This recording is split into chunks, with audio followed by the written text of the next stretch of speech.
Welcome to Summoner's Rift.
Your life is a burden. 30 seconds until minions spawn.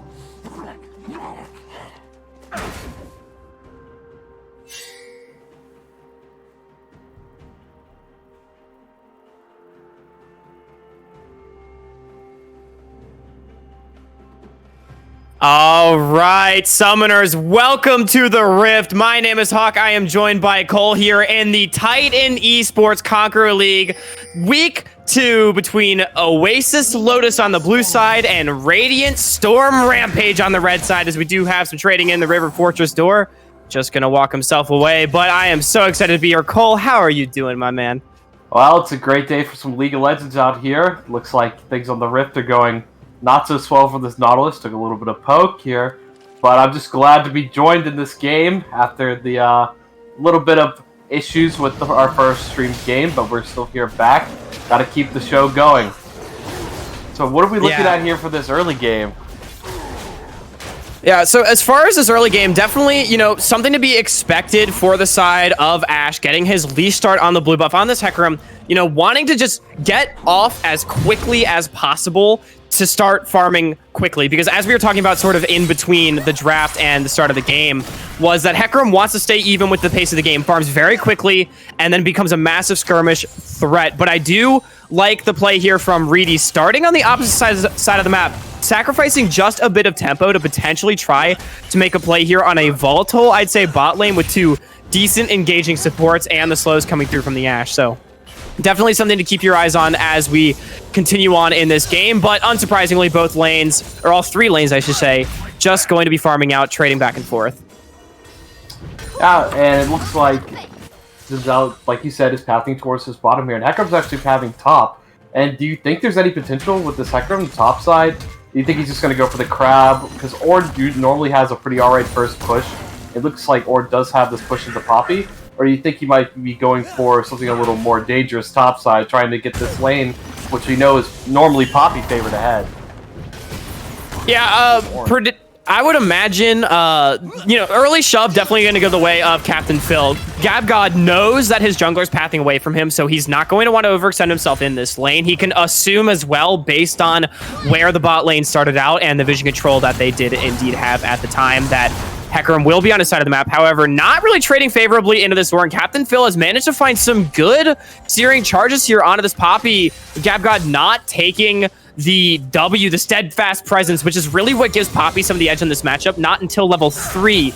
So Captain Phil taking advantage of the level 1, level 2 advantage that he did have, and that's putting his team in, you know, a small but significant 300 gold lead just based on some of the early farm in these lanes.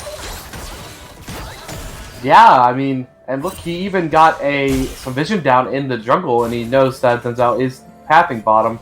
They do not know that for sure now, because his top side is gone. And here, Hecarim actually coming in mid onto Nico, but Nico's just going to clone out. No big problem here. But actually, Ornn here, now he gets a recall off on this Poppy due to his wave. He shoved 2 waves in the tower. He can get a recall for free, not have the expensive teleport, and that's so good for his lane. Now he is let's look. He's got a Ruby Crystal now ahead on the Poppy. Yeah, absolutely. Having that Ruby Crystal up, getting the Cheetah Recall off is huge. You know, we saw he was trading so aggressively to get that wave shoved in here early. Now he'll have that item advantage, and of course he is Orin as well, meaning he can continue to build himself more and more stats. So getting ahead of this Poppy early on, having the potion to sustain up as opposed to just the Doran Shield for Gab God. Definitely something you like to see. However, we saw already part of what makes Nico so annoying when you're playing Hecarim. Ashe making his appearance in the mid lane, but just going into the stealth, dropping the clone, and there's no devastating charge to be found there for Ashe. Not really any time wasted, so not too much lost at the end of the day, but definitely just something to keep your eyes on. And Carbonetics really getting chunked out there in the mid lane by the Nico. As Reedy, definitely a tense situation. Wave is slow pushing towards the side of Oasis. Back is canceled. Look for the potential for Sunflower to hop forward onto that first melee minion. Look for the Winter's Bite, but I would imagine Reedy just wants to complete this one. Yeah. Looks like the bot lane is not gonna be caught out here by that Xin Zhao. I've seen a couple of Xin Zhaos, you know, just chilling, you know, canceling the recall for about a minute, just trying to get that one first gank off. Because it seems like a lot of times, Xin Zhao just needs that one good early game gank, and he's so far ahead. He can just snowball so hard. The champion just, he is a stats that comes around. And honestly, the bot lane, this is kind of where Ashe and Braum want to be. Both these lanes are kind of similar, I would say, with the type of supports. They want you right by their tower. If anything's going to happen, it's going to happen when you're close to their towers. Because these supports are known to run you down the lane. They're not enchanter supports. They are these kind of more tanky supports that run you down a lane. They're not going to poke you out. They're going to all-in you when you're caught out right next to their tower. Yeah, absolutely. However, Whippy definitely not wanting to be down about 6 CS right now. They're trying to get this wave shoved out, but Victor already going to pressure down into this river, secure more bot side lane control, and Lag Extreme should be able to pick up a bit of a soft freeze there after the reset on the bottom side. But, you know, we were talking about how Hecarim wants to stay even in the pace of this game, and in the jungle matchup, you know, we didn't really have draft to talk about the Xin Zhao. His objective in this one is just to shut down the Hecarim, put him behind and farm, deny camps, deny the potential for Hecarim to just freely get to his level 6 mark, because Reedy and on the Xin Zhao should have that pre-6 advantage, but we've seen Ashe farm up exceptionally well, actually ahead in the farm game. Xin Zhao not really having any opportunities to go for plays so far in this one, and that's definitely where a lot of the advantage is coming from for the side of Rampaging Storm. So I'm very excited to see where they're able to go with this Hecarim as the level 6 has indeed come online. Dragon was picked up with that bottom side pressure that we talked about, punishing the reset timer from the Whippy and Stunflower, and Radiant Storm just slowly but surely growing their lead as another failed gank attempt in the bottom side for Reedy. Yeah, so it looks like that even though Xin Zhao obviously has a lot more early pressure here, that Hecarim was able to get to sync his back with his bot lane, come back with the wave being pushed, and actually sneak this first Ocean Dragon, which is extremely good for their team, because this is a dragon that will scale with them. And obviously, are hoping to see maybe, you know, an Infernal Dragon come out, maybe a Mountain Dragon, one of these, you know, bigger, you know, game-winning dragons. But even if it's a Cloud, it's not too bad for their team. I mean, you've got Ornn, you've got Hecarim, you've got Nautilus with the depth charge. I mean, all of these ultimates are really, really big in their team fights. So hopefully we see them continue to try to stack these dragons over on red side.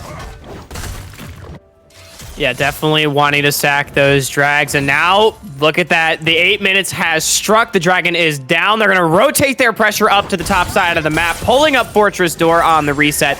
Really nice map rotations coming through. Paradigm Shift going to need to be careful there in the mid lane, but should just be safe. And this is where I'm starting to question some of the early game planning here from Lotus. They had quite a bit of mid lane pressure. We saw Paradigm Shift trading exceptionally well into Carbonetics, getting him very low. But now with the phase check in, trying to get onto Fortress Door. Here comes the fight. Alright, Hecarim diving in. Onslaught of Shadows coming down. Paradigm Shift's gonna burn. Nautilus actually gets the first blood. And here goes Orange steering charge, blocked by the Poppy W. And it looks like the Herald's gonna be going over to red side. Yeah, Yeah, Herald actually- going the way of Radiant Storm. Really exceptional fight from them. And it all comes down to the early map rotations. The lack of mid lane pressure being leveraged in the early game means that the reset is free for Radiant Storm. They pick up the Herald. They're going to pick up a plate in the mid lane. And Fortress Door being there, he is the man that mattered. They engaged onto the Nautilus, but he was just too tanky, and it was a 4v5 on the top side of the map. So it meant that the fight was all Radiant, the blinding light. But they're going to try to get on the Cybernetics. Oh, and Cybernetics goes down. Zenzel just takes him down. Here, they're trying to take out this Hecarim, and it looks like he's been caught. And here comes the knockup. Is it going to finish him up? And Paradigm Shift actually picks up the kill here, which is so good for him in the mid lane. Cybernetics goes down, and he gets a kill. Yep, well played to the side of Radiant to trade back 2 kills for themselves on the back of the Herald play. Managing to find something out of nothing. Just a bit of an overstay from the side of Radiant Storm. Rampage there on the side of that. But God going for the solo kill. No ultimate available. Yeah. Looks like Ornn's going to be able to just walk it out there. The Poppy W actually not coming down to actually block his E. Yeah, absolutely. No steadfast presence, no keeper's verdict either means that locking down that Ornn was not really in the cards. However, will force Captain Phil out of the lane most likely. However, with Reedy, recalling, he needs to be very careful. Ashe is pathing up towards the top side of the map, and Gab God has no mana available. Onslaught of Shadows just about coming off cooldown, 20 seconds away on that one. So pushing the wave out, he manages to get all the way under turret and should be safe to go for a recall. As it stands, Radiant Storm Rampage, 300 gold in the lead, but the Herald has already been expended, so their big advantage was gone, which means we're right about back to the state that we saw about 6 minutes ago, with Oasis Lotus being very much in this one, despite not having the proactive moves that you might have expected from their composition. Yeah, just a lot of this early game fist fighting seems so far, but now things have kind of calmed down. We're back to farming, just trying to, go back to lanes, and looks like Ashe is back. Actually gets stopped there. She's gonna have to sit here. I don't know, she's actually gonna try to take this back, but it might be a little bit of unfortunate timing if she does here, and they're looking to stop. Really nice interrupt there from the side of Fortress Store, just walking up, not letting the Ashe take her reset. And that's a huge interrupt because it means Dragon spawning in 10 seconds. There's no items on this Ashe. The bot lane has gotten shoved in, and this should be absolutely free for the side of Radiant. However, Reedy getting caught out. Devastating charge coming through. Well, it's going to walk it out with the ultimate. Pop also coming down, and Hecarim almost take it down. And Cybernetics picks up the kill on Paradigm Shift. Wow. So it looked like it was almost going to be going on to the side of Radiant Storm. And, the Ornn actually tried to kill this Poppy. Poppy, she's so low. Searing Charge, not out. Oh my god. Bellow Breath. Wow. So it looks like Oasis is actually going to pick up this dragon here. Yeah, Radiant Storm going to be able to pick up the dragon as expected for them. Just rampaging all over the map, Captain Phil as well. Getting the solo bolo on the top side. That's the counter pick getting punished right there. And Radiant Storm Rampage sitting with a nice 1,500 gold lead, but they're not done. Whew! That dredge line, you gotta watch out. Coming for him. That was extremely scary. Extremely scary indeed. Flash being blown, but Sunflower does manage to get himself out of that one. In the end, it is a dragon and a solo kill in the top lane, traded back for nothing on the side of Oasis Lotus. Radiant Esports taking everything that they were offered here and really taking control of this one. 2 dragons to their name. Towers slowly getting worked down as well. Only 1 plate available in the mid lane. 2 taken down as well on the top side. Ezreal trying to steal the blue buff from his own jungler. Does not get it, however. Maybe trying to pass that one off to Lag Extreme. However, you're not going to feel too bad about Ashe getting that one.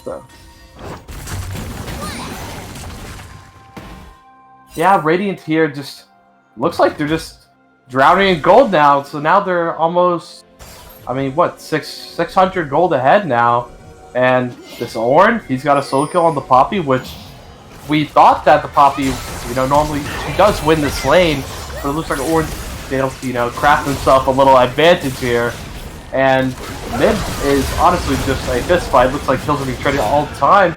Oh, Pop Blossom coming down onto the Victor. And looks like Victor's going to be able to Paradigm shifts in way too far. Dredgeline coming through. Death Charge coming onto the Xin Zhao. He gets knocked up. Devastating Charge not going to find Xin Zhao. Now Brahm's in trouble. He's got to walk it out. Oh, he gets stunned by the gravity field. And Carbonetics gets a double kill there. That's so good for him. Yeah, massive double kill coming through from the Victor, and that's your late game insurance policy. The team fight composition has a carry online. Carbonetics responding to the pressure. Well, it was Oasis Lotus that made the first move, but it was a Radiant that finished it. Captain Phil for the solo kill. Oh!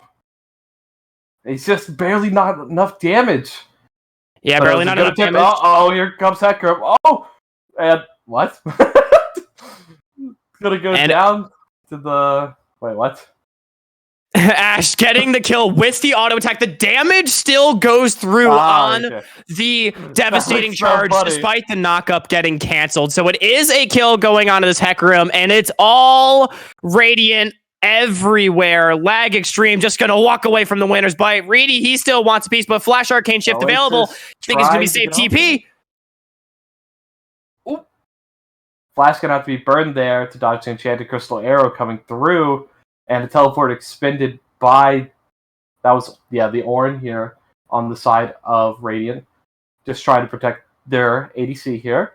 And it looks like they're still gonna be trying to push this tower in, and Ornn actually steering charge in, looking to take this fight. Arcane Shift goes wide. Ornn's in onto this Ashe. He's quite tanky. That's a lot of damage coming through, and Ashe just gets clobbered. Lag Extreme's actually going to pick up that kill, and Hecarim, watch out here. Poppy's trying to pick up a kill here, too. And Poppy actually does pick him up. Hecarim through that also shadows it.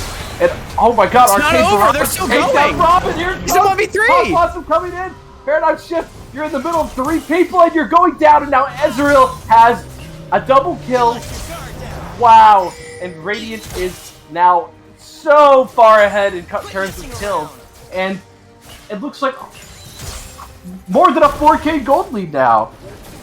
More than a 4K gold lead indeed. 5,000 as some would say. And it's more and more going the way of Radiant Storm Rampage. Paradigm Shift TPs into 3 people and gets himself taken down. And although Gab God did manage to take a kill back on the top side against Ashe on that Hecarim, it's just not enough. The Whippy and Stunflower trying to take the 2v2 in the bottom side, but they just didn't have the items. The Divine Sunder on this Ezreal just doing way more work than the Kraken Slayer on this Ashe, as well as Captain Phil on this Ornn, having the level advantage and the item advantage over the meager support here for the side of Oasis Lotus. The gold lead has ballooned. The dragon is now spawning. Soul Point Dragon at that. And Radiant Storm Rampage looks like they are firmly on their way to a win here in game number 1, as Fortress Door does need to be careful here in the river, getting chunked to half with that concussive blows, but should be okay. Now he's got his team behind him. All the Forge guys coming down, and it's going to go wide, not hitting anybody here. And looks like Nautilus comes up with a little trouble. He's going down to the Xin Zhao. And Victor's trying to kite out here with the gravity field. And Onslaught of Shadows comes in. Pop Blossom landing on Q2, but it's not going to be enough. Paradigm Shift is getting taken down by this Ornn and this Victor here, and it looks like it's going to be almost a clean wipe, and it is a clean ace for Radiant. And Oasis going down here, and you have to think, I mean, can they really even have showed up to fight for this dragon?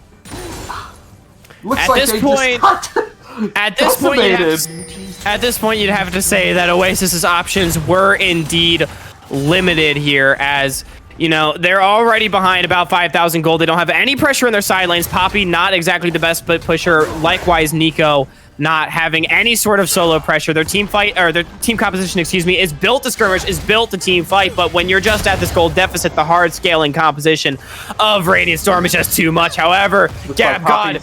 Oh! The blast code actually getting taken there, but it's not in favor of the Poppy, so Hecarim now gets to just walk out.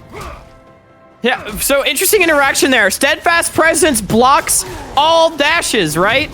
That includes the Blast Cone. Blast Cone getting taken by Gab God, but it meant that he got popped over the wall, and Ash was just on the other side, and he just ran his little pony legs on out of there. So no kill to be had, and as the dust settles, it is now a 7,000, nearing 8,000 gold lead in favor of Radiant Storm Rampage. As we crest the 20-minute mark, they also have 3 dragons with Soul spawning in just 3.5 minutes. With Baron coming on the map and a 4-0 Ezreal 6-1 victor, you'd have to think that they're going to be primed to fight around that one. Yeah, it looks like, I don't know whether to say the clock is ticking for Oasis, or it has already run out. But this Ezreal being so strong, and their front line being impossibly tanky, and this Victor is just decimating people while being, you know, hard to move with this Everfrost with so much catch potential. It looks like Oasis is, if anything, going to have to crawl and struggle to get back to this game if it's possible, since I'm going here onto the Hecarim, and all the Force God coming down, no Poppy to block it, and looks like Braum will go down. Captain Phil here. Pop also coming down only onto 1. Captain Phil picking up a double kill. Oh, so much damage to the Whippy! Wow. Very, very, very scary damage coming from these frontliners here. And Poppy going to send Ornn away, but it's not going to be enough. As we talked about, this Victor is so far ahead, and he just takes the tower while killing her. Yeah, he walked under tower range, takes 1 million tower shots, doesn't give a damn because he's got the Zonias anyway. A wave comes through, dropping tower aggro. It's a 10,000 gold lead. It's another ace, and Fortress Door once again is the only one to give his life for the cause like any good support should. Baron now on the menu. You have to think that Radiant Storm Rampage is going to be wearing purple after this one. The Nautilus back on the map as well. Ash Arrow not going to mean a thing as Baron Nashor now in the hands of Radiant. You know, I'm not the biggest fan of ranked solo duo, but if I was, you know, playing in this game on the side of blue team here, a couple of choice words would be coming out in chat, like, you know, 2 letters of the alphabet that are exactly the same. Basically, I'd be like, guys, it's time to go next. I don't see myself winning this game anytime soon. The enemy team has these 2 amazing scalers known as Victor and Ezreal, and they're about to get some swaggy new items from their best friend Ornn, and they're wearing their purple coats, and it doesn't look so good because they're about to get their Dragon Soul going on here soon. Yeah, I would like to see Baron leverage to start to break the base, but I do think you do raise a good point, Cole, in that, you know, this was a tough game for Oasis, and barring a miracle, a comeback will be nearly impossible here. But thinking about the next game, how they're going to move on, but we got the fight.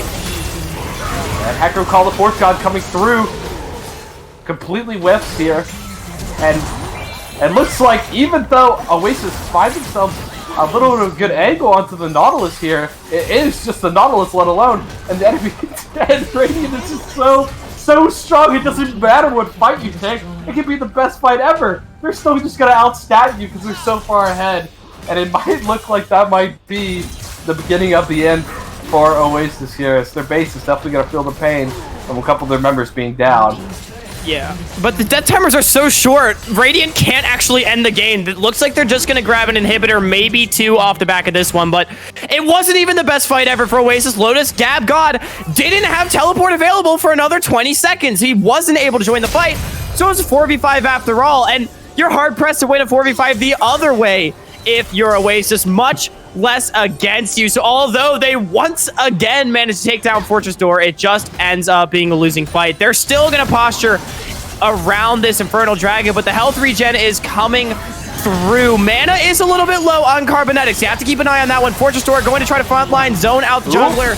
Stunflower leaves the game, probably back after a potential pause. Gab God is going to go down. Yeah, here he comes. It looks like Oasis is running into the grinder here. Infernal Soul going to go to the way of Radiant Storm, called the Forge God. Paradigm Ship's going to go down. And now it looks like the actual ending of the end. There was the beginning of the end, and this is the end of it. As Radiant's going to walk down, take out these 2 towers, and say goodbye to your Nexus, Oasis, for game 1. And you gotta say, I mean, Radiant looking completely dominant in this first game.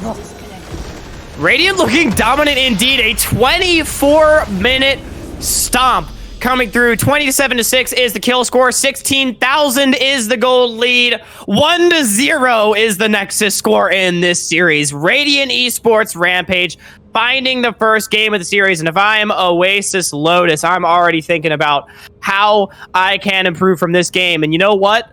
There's a whole hell of a lot. So at least you've got that step done. And I bet you they're going to try to in the next game. So everybody, go grab your popcorn, go grab your drinks. This one's going to be a banger. And tune into Game 2. We'll be back soon.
Hello, everybody, and welcome back to the Titan Esports Conqueror League. It is week 2, and it is a match between Radiant Esports Storm, Rampage, and Oasis Lotus. Radiant, of course, on the blue side, and Oasis on the red side. My name is still Hawk. I am still joined by Cole, and currently Radiant leads the series 1-0 after a dominant showing in game number 1. But Oasis, I'm sure they're going to be looking for redemption here in game number 2, particularly with some spicy draft picks. Cole, what do you make of all this? Well, unfortunately, Twitch chat does not get to see the draft as we did due to some production errors, unfortunately, here. But we do see Lotus picking up this Mordekaiser early into the draft. We see the Tristana coming out for Radiant early in the draft. This really high-pressure bot lane with Nautilus and Tristana looking to cause a lot of trouble. And, I mean, the blind pick Mordekaiser is a little questionable here on the side of Lotus. At least for me, that's a very scary pick in the top lane that can really... Mordekaiser is a 100% feast or famine champion. This champion, you know, if he does not get ahead, it doesn't look too good for him, and it looks like he just gets counterpicked here, and this might be a little bit of a rough one for Lotus, looking like. Real quick, I should, of course, break down the draft real quick, as we are going to do a little bit of an audio-only stream right now until we get underway in game. Never mind, the draft's on screen for you all. So we have Trundle, Mordekaiser, Kayn, Diana, Vladimir, Malzahar, Tristana, Samira, and Nautilus, Zac. And that's the pick that really draws my attention, of course, is the Zac support with the Samira in the bottom lane there. Zac, of course, providing 2 sources of knockups as well as pretty tremendous sustain and a surprising amount of burst damage there in the bottom lane if you're able to get onto something of the likes of the Tristana. However, Lag Extreme, I'm sure, will be prepared to try to buffer out of these elastic slingshots. And with the push potential of the Tristana as well as the constant pick threat, the instant pick threat, I should say, of this Nautilus into something slower to engage like the Zac that really wants to set up in Fog of War, I would expect Lag Extreme and Fortress Door to try to get shove in this lane, which will, of course, benefit them, because then they will be able to deny the bush control that Stunflower so desperately needs on this pick. However, would expect it to be a slightly volatile bot lane, especially if Stunflower is able to find himself in a bush there. But going back to the point that you were making, Cole, I do agree. Trundle into this Mordekaiser. I have to feel like Captain Phil going to have the better in this matchup. You get ulted, Mordekaiser steals your stats. What can you do as Trundle? You steal him right back with the Subjugate and just start wailing on him with your Ice Club. Yeah, Mordekaiser kind of actually... We know him as this kind of all-in champion. It seems like once he hits 6, he just wants to take you down. But he's really more of a poke champion in lane. He wants to poke you up to around 50, 75% and then take it all in. But Trundle, I mean, this champion, he's built around all in. I mean, he just wants to get on top of you, take a bite out of you, and keep going. He steals your base AD. I mean, he steals your AD in general. And then he's going to take your armor, your MR, and he's going to beat the heck out of you. And Mordekaiser, I don't think he's locked in with you. You're locked in with him. Yeah, definitely not wanting to be the one locked in with Kayn. That, excuse me, Trundle. That is for sure. And, you know, it's also worth noting, too, Trundle packs so much sustain and sustained damage. Of course, Mordekaiser with the passive up is pretty formidable in early trades, typically out-damaging a lot of top laners in that department who are more reliant on long cooldowns, whereas Mordekaiser is doing this constant damage to you in an AoE around them. But Trundle, with the ice field down, getting those chomps on you, slowing you down, it means he doesn't care if the passive's on you. He's doing more damage to you back with the auto attack reset, with the attack speed steroids. So definitely something to keep your eye on. But as I maybe teased a bit earlier, also intrigued by this Kayn pick coming out from Ashe. It's another hard scaling jungler, which should get out-tempoed a bit by the Diana in the early game. However, we did say the same thing about the Xin Zhao last time around, and Reedy was not really able to get the better of Ashe in that matchup. I really want to see him get aggressive on this Diana, try to deny camps, because Diana is a stronger duelist than the Kayn, and although both these champions would be perfectly content just power farming their way through the game, you'd have to think it's going to benefit Kayn that with the team in particular that he has behind him and the lack of tank shred available to the side of Oasis, not being able to punch through the likes of a tanky Kane, Trundle, Vladimir, Nautilus. So you kind of hinted towards your answer to this question a little bit, but I gotta ask, as we're coming into this game right now, if you're playing as this Kane in the game, you're going. What form are you going here? What form are you looking for? I mean, there's the the lethality blue. You got your just straight bruiser red, and then you got the mix with the blueser with a lot of that burst damage, but also a little bit of the sustain. What are you picking here if you're Ash? Definitely red form. There's no question. Going blue form into Malzahar and Mordekaiser is basically suicide. And like I said, they already is a massive lack of tank shred and sustained damage for the side of Oasis. So I'd expect the red form to come through for Ash to start trying to sustain through these fights. However, early invade just going to be negated by the spell shield right there by Fortress Door. However, vision goes down on the Raptor Pit, and already Reedy getting put slightly on the back foot in this matchup.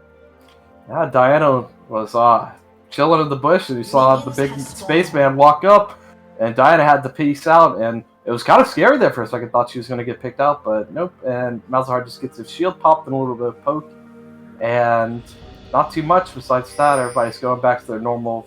I mean, they're not. Obviously, they invaded, and there's going to. So, looks like Ash is actually going to start here on the red side, actually chilling on a ward. So they know he exists here, and they know where he should be pathing to. So hopefully, Mordekaiser will watch out on this top side. Kane is kind of one of these junglers that can skip camps if he wants, but he can also full clear if he wants. And Ash getting anything ahead on this board from this top lane with the Mordekaiser, putting him behind, getting himself ahead will be really detrimental to Oasis. Yeah, absolutely. And looks like it will just be the full clear coming through for Ash. The counter invade from the side of Oasis was there, so they do know where Ash is going to be starting. Probably going to be able to surmise that it is a full clear, however, with the information from the early invade, as well as the bot lane appearing there without leashing in the lane for the side of Oasis means that both teams are aware of where the junglers are starting, which means it's going to come down to pathing. Which of these junglers can get the better of the other in the early pathing? Both junglers starting Raptors at the same time, but yeah, Gab God getting chunked out. Ignite going down. So yeah, I don't think we mentioned, but this Trundle definitely did take this Ignite. He's looking to kill this Mordekaiser in lane. He does not want to give this Mordekaiser a free lane. He wants to take all this advantage that he's gotten in this trap of this pick, and he's going to shove it down Mordekaiser's face. And Trundle, a champion who can use Flash, but this Ignite will definitely help him have lane pressure. And Zach just going down to the Tristana bomb. The bomb is on the floor. Zach, pick yourself up. I don't know if he's going to be able to. First blood going over to Tristana. Samir's trying to trade back. Tristana's going to get in on this auto. Boost speed. It's going to block a little bit of the auto. So Samir's going to have to flash out. She lives. But first blood going down to Tristana. Yeah, but Reedy is down here. He is level 3 with the red buff. Can he get onto Fortress Door? Flash still available. Okay. Looks like the dive in on Tristana. Tristana's going to rocket jump out and heal. And the bomb going off. And it's a kill now. Oh no. This is the worst start Oasis could have had. This Tristana, this extremely potent scalar champion, now has 3 kills, including a first blood on one of those. Oasis already falling behind. Triple kill, as you said, for Lag Extreme, as Fortress Door basically just walked up to the club and stunned up Stunflower, who massively overestimated his tankiness here on this Zac in the early game, gets himself taken down, and then the gank coming through from Reedy, who decided to path away from the flashless Trundle. They're committing so hard to Gab God being on the weak side that they're not even considering a gank with a Mordekaiser Diana onto a flashless Trundle, and I feel like a good call on the bluff there from Radiant, paying off in spades, getting the triple kill, taking down the enemy jungler, all the while Ash is just farming up. Not to mention, of course, we saw the flash blown on the top side as well. You'd have to expect the dive threat could be there, especially once Kane starts hitting level 6, start buying time, and this poor Mordekaiser is only level 3. Forced to back, not TPing. He's down already 2 waves to this Trundle. Bad going to worse. It's a 1,500 gold lead here for Radiant. Yeah, and I don't know if you actually saw Oh, well, looks like Nautilus is going to beat the heck out of this Zac here. Actually trying to run him down. Flash going down. And Zac's going to actually flash out. So flash for support. But I was saying, if you look top, actually, this Kayn was sitting right there behind the Mordekaiser's tower before he backed, already pressuring a dive if Mordekaiser didn't back right when he did. There was a possibility that he would have just gone down to the Kayn chilling there. Yeah. Oh, and it looks like Diana's been found out by this Trundle. Pillar going down, she's going to have to burn the flash. Yeah, forced to flash, and really intelligent pathing there. I want to highlight that again, as you brought up by Ash. Knew that with the death on the bottom side, Reedy was delayed in his clear by about 15 seconds, so he wouldn't be there for the respawn on his Krugs. Ash calls that, moves in, takes away the enemy Krugs, threatens the dive, forces GabGod to give up even more, and then it gives Reedy nothing to do. Gets spotted on the top side. His camp's already been taken away, forced to flash, and with that, Dragon goes down as well. It's Newton's Law of League of Legends. With one action on one side of the map, there will be an equal and opposite one on the other side. And in this case, it's Reedy going topside, having his camps not be available, being punished with a Dragon. And it's even more advantages here for Radiant. Yeah, and, you know, looking at this mid now, I realize that Malzahar has a bit of a problem here. You know, you can't poke out this Vladimir, and he's running out of mana. He's going to have to hit the back soon. He's not going to be able to clear these waves. He has to pick up a mana item to keep clearing these waves. And Trundle actually going for the all-in here. Subjugate goes down to the Mordekaiser. He's going to walk it down on their tower, but not too far for the Mordekaiser to reach safety. And the Trundle burns ult, but nothing really comes of it here. And now he's low mana, so not much he can do. But Kayn is on the top side if they were looking to dive, but Mordekaiser might potentially hit 6 here soon. So Trundle might have to be a little bit careful. Yeah, GabGod will hit 6 off this wave, so the dive threat's not there. Captain Phil, I assume just ulting there to try to get control of the lane and shove up the wave, which he does indeed manage to do. However, bit optimistic there, potentially looking for the solo kill. However, Paradigm Shift also looking about half HP. This Vladimir just doing a great job neutralizing this lane. Actually up in CS in what should be a shoving matchup, but it's going to be a 2v1 on the top side. Oh, and Death Realm does come down, and Trundle, watch out, Obliterate can come down. Oh, and that's what I was worried about. Trundle kind of overstayed his welcome here to get the ticket to kill the Mordekaiser. Mordekaiser actually trades a kill, and Kayn gets one. Yeah, and now that kind of begs the question of why Captain Phil ulted in the first place. I thought he was just trying to get pressure to reset alongside his jungler and then transition pressure back towards this Herald with fresh items. But instead, Captain Phil decided to stay on the top side of the map and doesn't have ult available, or mana at that, gets ulted up by the Mordekaiser, and it is a 1-for-1. Reedy getting bullied out of his own jungle. He's only level 5 and needs to be careful. You do not win this 2v2, sir.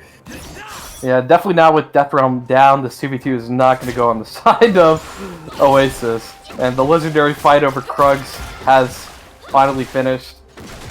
Ash being able to steal away a little bit of farm and XP away from Diana here, and Reedy getting caught here now.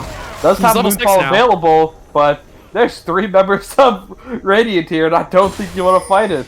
As Zac's a little bit late on this rotation, Nautilus getting the first roam now. And Tristana just pounding away on these towers.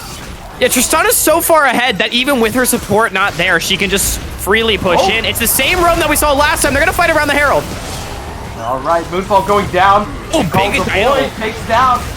And they're just sitting in the Malzahar circle. And Mordekaiser's here. He wants to take some souls. Trundle, run. Your soul needs to be saved. And the Blurrick's going to fall a little bit too short. And Malzahar? Oh, Paradigm up. Oh, the ult goes down. Does he die? He does die. He does die to the Hemo Plague. So, is that a 2 for 2? 2 for 3 at the end of the day, as it was 2 quick kills picked up by the side of Oasis Lotus. This time around, learning a little bit, they spot the Nautilus swap, the same one that happened last game, and they get Stunflower up to the top side and manage to find a good engage. But it's the power of the extended team fighting, of this Trundle, of this Vladimir, picking up 3 more kills on the backside. Ends up being a positive play there for the side of Radiant. However, Oasis does prevent the Herald from going down. That's not to mention, of course, the fact that Lag Extreme pushing in this Samira up 33 CS, up couple of tower plates as well. Is Tristana just coming online even faster. And once again, I feel like it's the same story as game one. It's Radiant Storm Rampage winning on both sides of the map. I mean, and turn your attention to this Tristana. She's basically a solo laner at this point. The Nautilus has been roaming for so long. She is 2 levels ahead of this Samira. And a lot of gold up. And this Vladimir's doing well for himself. I mean, we looked at the Trundle and Mordekaiser and we thought, okay, this is obviously a winning matchup. But, I mean, look at the lanes here with mid and bot. I mean, the Trundle's going to be a problem, but the real problems are going to be this Vlad and this Tristana. And Nautilus coming down onto Malzahar here, and he looks a little caught out. Nothing to save him here.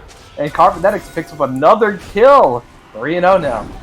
Oh, that's a fed Vladimir. 3-0 on both your major carries. Kane also sitting at 1-1-1. This game is looking rough for the side of Oasis. Gab God going to try to find the solo kill on Captain Phil. Ignite going down.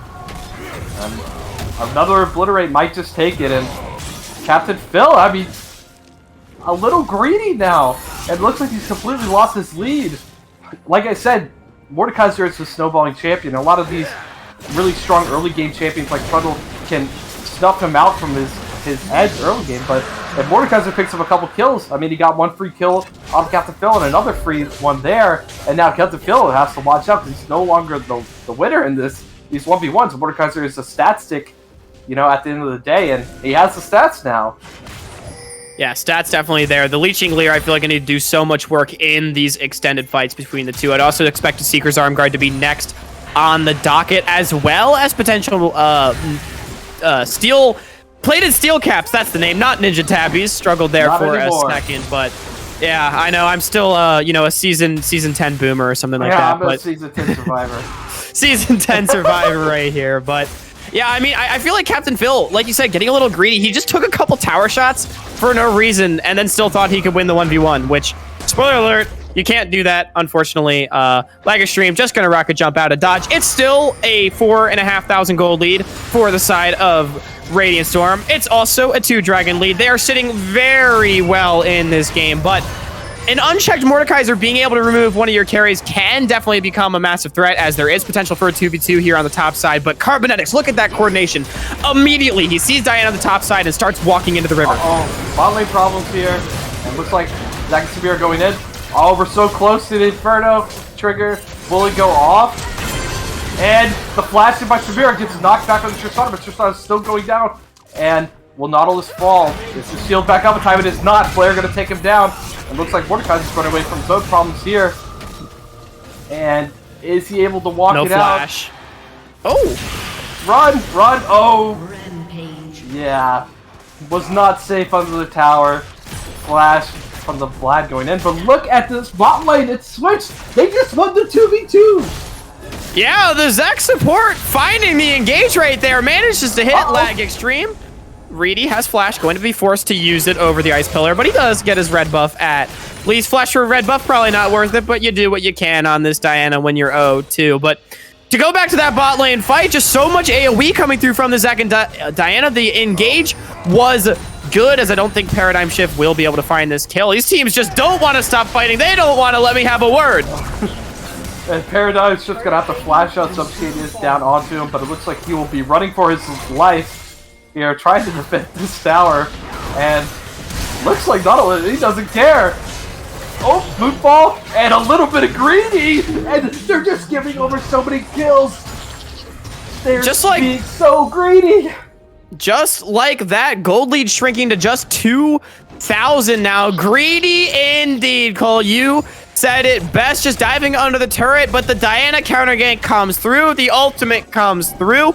Really nice play from Reedy. He needed that double kill. Flash for red buff ends up being worth it when you can get a double kill with it later. 9-8 is the kill score. Dragon spawning in 2 minutes. You have to think that will be the fight that decides everything, because despite the kills that have gone over, we have yet to see Oasis take a team fight in this series. So if they are able to fight and set up around this Inferno Dragon, play around the Fog of War. Remember, the Zac engage can come from so far away in places that you don't expect, and Diana is the perfect follow-up to come through with the AoE on the Moonfall. If they're able to execute on that engage, that could be a winning team fight. The problem, however, lies in this Vladimir, in this Trundle. They're going to be so hard to kill off, and as the team fight goes on, they're only going to get stronger.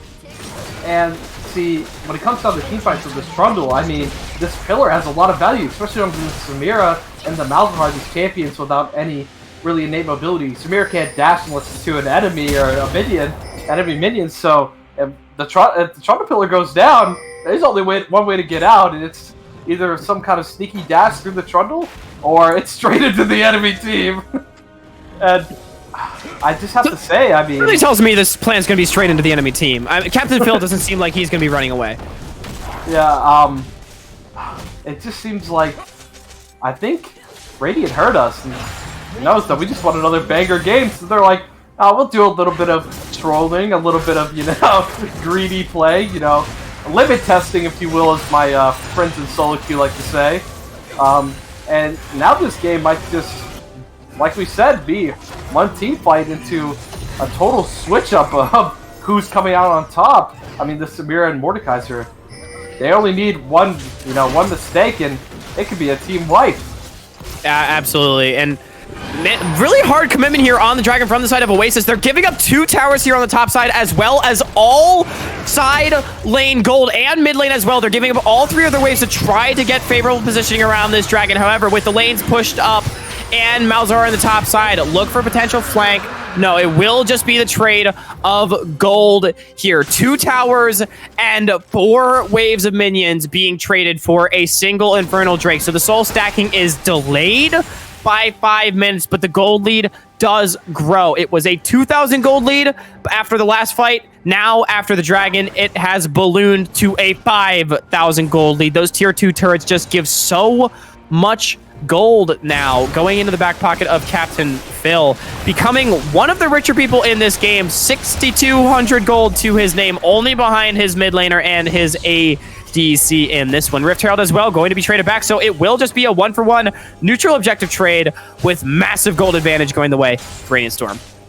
Yeah, and I have to say, I mean, it's a good plan here on the side of Radiant Storm. I mean, Trundle is just freed up top lane. He doesn't have TP. There's no way he's coming down. Now, let's switch places for a little bit, and I'll give my little analysis here. I would have loved to have seen Radiant instead of watching the Dragon go down, that they could have pushed out this mid lane right in the face of Oasis while they're on the Dragon. They had all members on the Dragon here, and then transitioned that right into the Rift Herald, and they would have had an incredible tempo.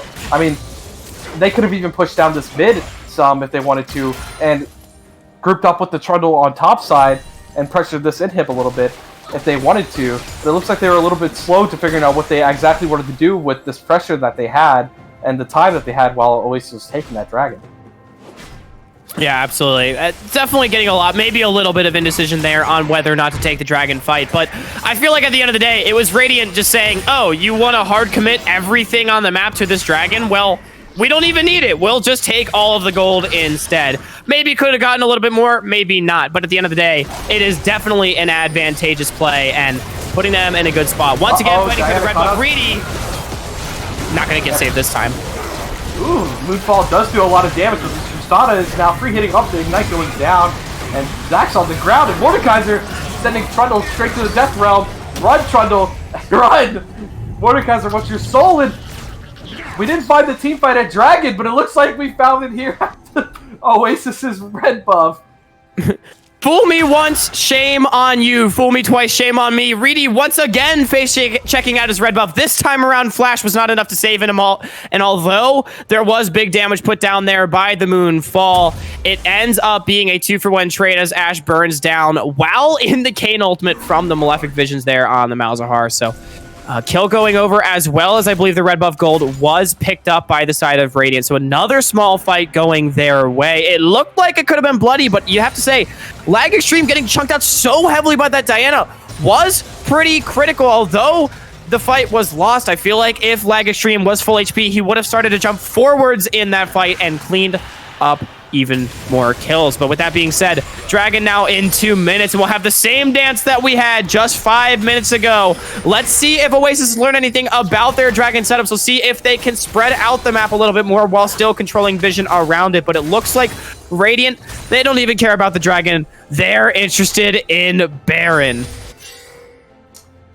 The classic Dragon for Baron trade. I'd love to see it go down. Radiant can definitely start pushing out the gates here. It looks like Vladimir is going to bait out a little bit here. The auto push going down.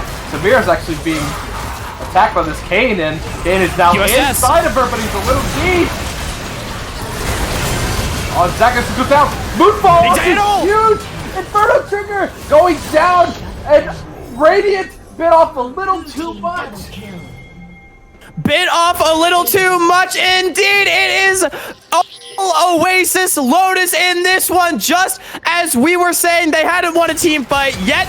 They pull the trigger, the Inferno trigger, as the Whippy gets in the middle of everybody off the back of a massive diagonal coming in from Reedy, and they take the ace 5-4-2 here, and it's going to be the Baron as well. The respawns will be too slow. I'd have to imagine Dragon will go the way of Radiant, but that is a meager prize. It is not Soul. It is not another Radiant Baron. It is Oasis Lotus staying alive in this series. Wow. What an amazing teamfight win for Oasis. I mean, now that you see, I mean, Oasis has these carries just as well as Radiant does. I mean, this Samira, this Diana, I mean, if you get hit by both of these ultimates, you can say goodnight if you're a carry on the side of Radiant, as we saw in that team fight. Be careful, be aware. This Samira needs to be shut down, and the Kane just went a little bit too deep as we're posturing around Dragon here. Yeah, posturing around Dragon. Looks like the resets were able to come through in time. Malzahar has TP available. No TP on the Trundle, so it's a potential 4v5. He's backing up. Look for a potential play. Reedy getting chunked. Sephiroth is coming out. Samira, Inferno triggers. Not going to be enough taken down here by Kane. But Kane. Trundle still pushing on the top side. Ooh. And now Mordekaiser versus Kane here. Carbonetic still alive. They're gonna walk it out, but look at this! Hello, your base! Hit him down! He's going for the Nexus turrets!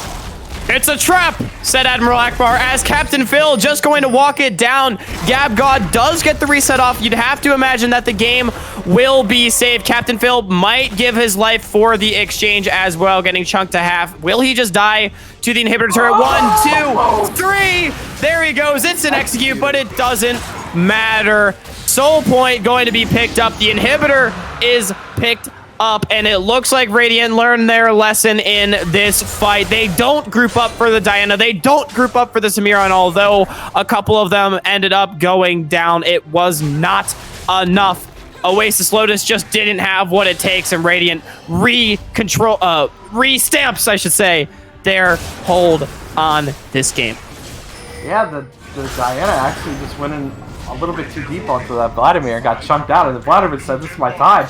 And I mean, great team fight look for Radiant to actually pull out basically a win in that team fight, 4v5. I mean, Trundle was just pushing on the top side. They get so much. They get the inhib, they get the Nexus Tower, and they get the Dragon, and they're on to Soul Point. Yeah, being on to Soul Point is huge, especially with the likes of Infernal Soul against a relatively squishy lineup here that has been locked in by the side of Oasis. The ability to one-shot somebody, especially from the likes of this Vladimir, who, by the way, has a Rabadon's Death Cap online. Carbonetics looking to take over here with the Infernal Soul will only get stronger. However, only time will tell. 3.5 minutes is a long time, but with the inhibitor being down, that means constant topside pressure streaming in to the base of Oasis. And Carbonetics, just look at that.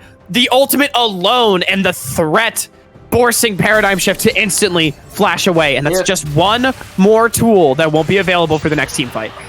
If that E landed, I think we might have had to say goodbye to Paradigm Shift. That looked like a lot of damage. Definitely a smart flash. Yeah, definitely needed a flash there. E with the slow as well. There's no getting away from the Vlad once it's applied, but everyone's grouping up in the jungle. Assist pings going down. The ADC is not actually here yet for the side of Radiant, so if the trigger were to be pulled right now by the side of Oasis, they might have a fight, but with Samira not in the area and Vladimir having quite an easy time buying time in the Sanguine pool, nothing to be had. Yeah, and now this Malzahar has to be really careful. No flash, I mean, he's an easy target. Slim pickings out here for the side of Radiant, just looking for any kind of pick here that could set them up for this win. I mean, with the Trundle, with Tristana, I mean, any one pick could mean losing another lane and or your Nexus with this pushing power. Yeah, absolutely. Looks like the siege will be set up here on the bottom side. And Paradigm Shift, no flash this time. And like I was saying, if that E lands, I think we're going to have to say goodbye. And goodbye we did say to Paradigm Shift. And the tower is taken down by this Trundle. And here's that one pick I was just talking about. Yeah, and that's your primary wave clear gone as well. Great minds think alike. As soon as the Vladimir goes in, we both called it. No flash available. Paradigm Shift gets taken down underneath his own turret. The Whippy just going to poke out Fortress Door right there. But now you'd have to think they'll be able to swing their pressure around from the bottom side. Collapse into the Whippy. And Reedy, you are playing a dangerous game here. Here comes a fight. A fight, more like a slaughter. As Necros goes down to the Samir. Samir has to flash out. Tristana doing a little bit too much damage. Shield bar already popped. Kane going in. And the first trajectory from Kane, but Samir does go down. Mordekaiser has his Trundle in the Death Realm. But it's like it's not going to be enough. Mordekaiser, healing up, but he does go down. And Paradigm Shift is back, ready to get into action. Oh, Carbonetics is tanking. Carbonetics goes down. And it is a bloody fist fight here as Malzahar tried to clear these minions, but this inhib looks like it will be forfeit to this Tristana. Look at that attack speed. Yeah, Carbonetics going down might have actually saved the game. I don't think he realized he was taking the turret, and the damage from the Malzahar was there. QSS, not enough to save you. Malefic Vision's gone, doesn't matter. The Voidling and the auto attack takes him down in the end. So it will be an inhibitor taken. It will be another one-team fight for Radiant, but they critically, Oasis does, hold on to their base. Inhibitor respawning soon as well, in time for this dragon. This is the fight. You have held on for 27 minutes. At this point, the game was over in game number 1. You've already made it further than you have before. If you can find the engage, look for Stunflower to try to pull it off from Fog. But if Carbonetics gets going in this fight, it's going to be all Radiant. Yeah, I mean, Carbonetics is a ginormous threat here. If he gets a Hemo Plague down and he comes in that blood pool towards you, say goodnight, call your mom. You might not even have time. You'll be dead before you hit the floor. As Nautilus here, a little bit of a basic gauge. Yeah, I don't know if you want to take that hook. He's getting chunked down. Force a flash. Gonna get yanked back. Paradigm Shift wants it. And he goes over. Nautilus actually goes down here. And Radiant's looking to take a fight here. Vlad going in. And there it is. Call the Void goes down. And Further Trigger goes down only for a second boot fall. And it looks like it's just not enough. Even with the pick before him. Yeah, it just doesn't matter. Carbonetics chunking everybody to half HP with the E right there. And the QSS to get out of the Malzahar ult. Although he does go down, it just doesn't matter. Captain Phil going to drop the tower aggro so he doesn't get executed. But that will be all she wrote here in game number 2. Radiant taking the win here, 2-0 over Oasis Lotus. I mean, wow. Like we said, this Vlad, a lot of people dropped in before they even hit the floor. I mean, what an amazing game by Carbonetics. 14-3 is his final score on this Vlad. Oh, well, that was an amazing series, guys. Thank you for tuning in to Week 2 Conqueror. We'll be back next week on Sunday, same time, 7 EST. I know I'll be here, Hawk will be here, so you guys better be here for another great game. We'll see you guys then.